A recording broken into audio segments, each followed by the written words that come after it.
It started as just another quiet morning in the glass-walled lobby of Whitestone Corporation, the kind of place where everyone's footsteps echoed like whispers and even coffee cups seemed to clink with discipline.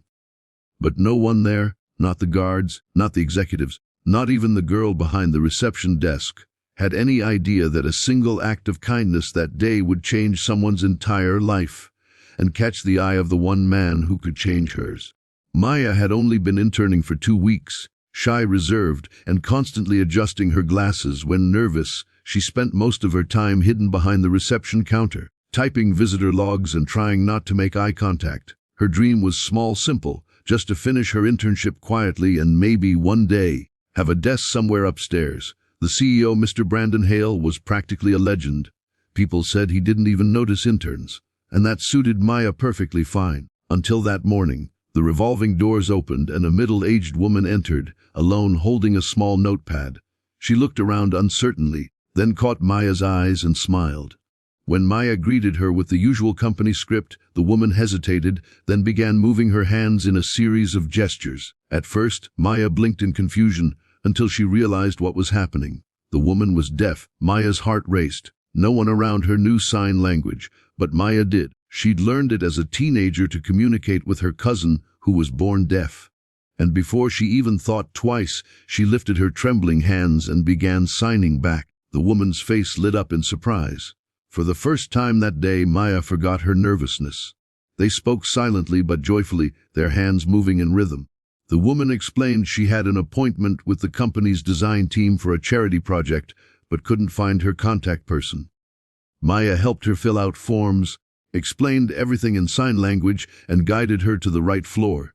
What Maya didn't know was that upstairs, the CEO had stepped into the lobby balcony to take a private call, and from above, he had been watching the entire exchange. Brandon Hale wasn't known for emotional displays, but something about that quiet, wordless interaction struck him. The way Maya smiled gently, the patience in her movements, the warmth that radiated from her gestures, it was rare. He saw no performance, no need for attention, just pure humanity. And for the first time that week, he forgot about the numbers and deadlines that usually consumed him. By the time the deaf visitor left, she was smiling and teary-eyed. She reached over the counter and squeezed Maya's hand in gratitude before walking away. Maya sat back down, cheeks pink, unsure why her heart felt so full. To her, it was nothing extraordinary, just kindness. But it wasn't nothing. That evening, when Maya was packing up, an email popped up on her screen. Subject: tomorrow's meeting. It was from the CEO's office. Her breath caught. Was she in trouble? Had she broken a rule by stepping out of her assigned duties? She barely slept that night, imagining every possible worst-case scenario.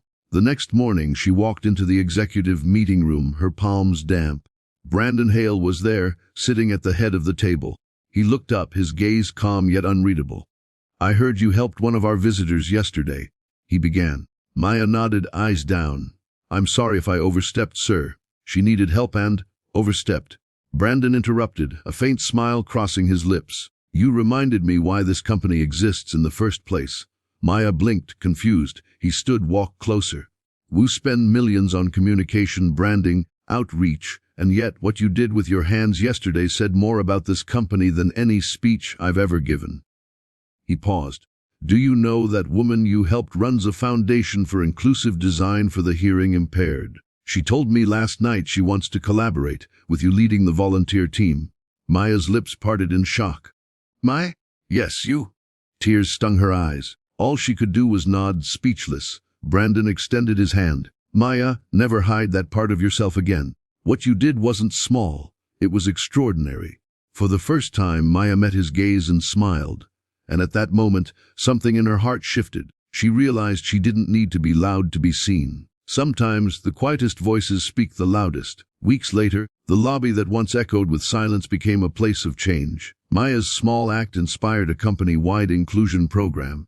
Sign language classes began every Thursday. Posters about empathy and accessibility filled the halls. And sometimes when Brandon walked past the reception desk, he'd simply nod at Maya, his silent way of saying, "You started this."